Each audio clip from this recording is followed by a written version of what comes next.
It was a cold and dreary November night when I first encountered the girl. I had been driving along a desolate country road, my headlights piercing through the thick blanket of fog that had settled in for the evening. The rain was relentless, and my windshield wipers struggled to keep up with its rhythm. As I rounded a bend in the road, I saw her standing there, drenched and shivering. She wore a tattered white dress, and her long, wet hair clung to her face. I couldn't just drive past her, not on a night like this. I pulled over and rolled down my window. "Are you okay?" I called out to her. She turned to face me, her eyes dark and empty. "I need a ride," she whispered, her voice barely audible over the sound of the rain. Without thinking, I unlocked the passenger door and she climbed into the car. Her clothes were soaked, and the smell of wet earth clung to her. I turned up the heat and tried to make some small talk as we drove. "Where are you headed?" I asked. She didn't answer, just stared out the window, her gaze fixed on something unseen. The silence in the car was deafening, broken only by the steady drumming of rain on the roof. I stole glances at her from time to time, trying to get a better look at her face. There was something about her that was unsettling, something I couldn't quite put my finger on.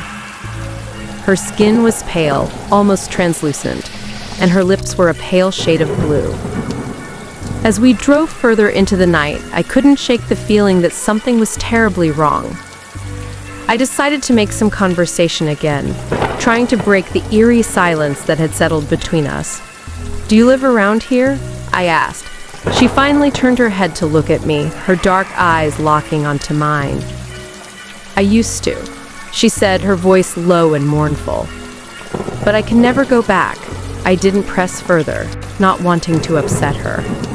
Instead, I focused on the road ahead, my grip on the steering wheel tightening.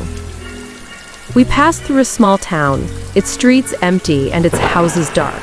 The town had an air of abandonment, as if it had been forgotten by time itself. "Where are we?" she asked, her voice quivering. "We're passing through a town called Everwood," I replied. "It's been deserted for years." Her eyes widened, and she looked out the window, her gaze fixed on the decaying buildings. "Stop the car," she said suddenly. I pulled over to the side of the road, puzzled by her request.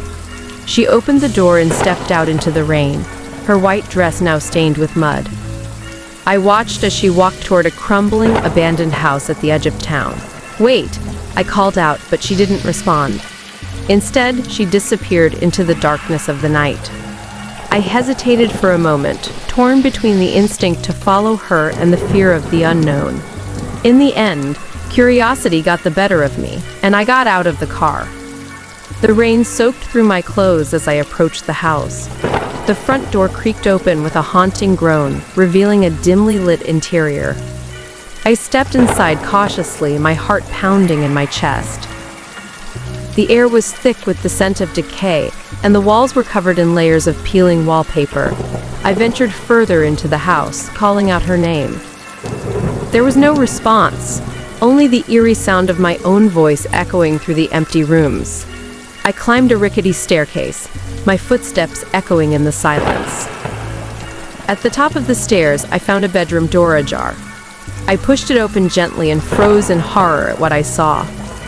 The room was adorned with faded photographs of a family, their faces twisted in anguish. The November girl was there, standing by the window, her eyes fixed on a single photograph. "Who are they?" I asked, my voice trembling. "They were my family," she whispered, tears streaming down her face. "But they're gone now, lost to this place." As I looked closer at the photograph, I realized that the family in the picture was the same as the one in the town's old newspaper clippings I had found in the attic. They had disappeared without a trace, leaving behind a town that had fallen into ruin. The November girl turned to me, her eyes filled with sorrow. "I was the only one who survived," she said, "but I can never leave this place. I'm bound to it just like they are." A sense of dread washed over me as I realized the truth. The November girl was not a living person. She was a ghost, trapped in a never-ending November night. I had unwittingly become entangled in her tragic tale. Without another word, I turned and fled from the house, my heart pounding as I ran back to my car. I drove away from Everwood, leaving behind the November girl and her haunted memories. As I looked back in the rearview mirror, I saw her standing in the rain, her ghostly figure fading into the mist. The November girl was lost to the darkness of that forsaken town, and I had narrowly escaped the same fate. And so I learned that some stories are better left untold, and some mysteries are better left unsolved. The November girl would forever haunt my memories, a reminder of the eerie night when our paths had crossed, and I had glimpsed the darkness that lurked in the heart of November.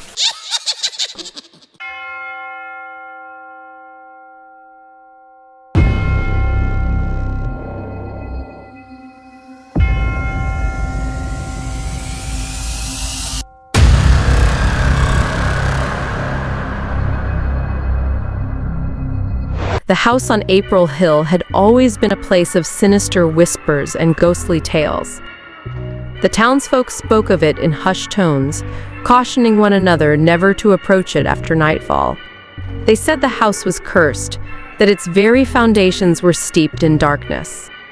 For years, April Hill had stood as a monument to dread, its windows boarded up, its garden overgrown with thorns and weeds. But on this particular April evening, a group of teenagers dared to defy the legend. Mark, Sarah, and Tom, driven by the recklessness of youth, decided to spend a night inside the house. The wind howled as they approached the decrepit mansion. Mark, the ringleader, held a flickering flashlight that cast eerie shadows on the peeling wallpaper. Sarah clutched a worn journal in her trembling hands, said to be the diary of the last resident who mysteriously vanished. The air inside the house was icy, and they could almost hear the ancient wood creaking in protest as they stepped across the threshold. It felt as though the very walls were watching them. Hours passed in dread-laden exploration. Dusty portraits lined the walls, each face seeming to glare malevolently at the intruders. The floors groaned underfoot, as if complaining of their disturbance. As midnight drew near, they gathered in a dimly lit room that appeared to have once been a study. An ornate mirror, cracked and tarnished, stood against one wall. Sarah opened the diary and began to read aloud its cryptic passages. The darkness grows stronger, and I can hear whispers in the walls. Voices from the past, urging me to stay. I fear I am not alone in this house, and I dread the night that will surely come. As Sarah read, a shiver ran down Tom's spine. He glanced at the mirror and gasped. In its murky depths, a face appeared, gaunt and pallid, contorted with anguish. It wasn't his own reflection, nor was it Mark's or Sarah's. It was a face from another time, trapped in a sinister eternity. Mark scoffed, dismissing it as a trick of the dim light, but he couldn't shake the unease that had settled in the pit of his stomach. They decided to move deeper into the house, guided only by Sarah's fading flashlight. The shadows seemed to grow thicker, and the air grew colder with each step. They entered a room that appeared to be a child's bedroom. Broken toys lay strewn about, and faded wallpaper depicted scenes of innocent joy. As they explored, they heard faint laughter, distant and melancholic, like the ghostly remnants of children's mirth. It sent chills down their spines, but they pressed on. In the attic, they discovered a locked chest. Tom used all his strength to break it open, revealing a trove of old letters and photographs. Among them, they found a faded daguerreotype of a family that had once lived in the house. The family looked ordinary, but their eyes held a hint of the same despair that had infected the house. Mark reached for the photograph, and as he did, a force seemed to grip his hand. He couldn't let go.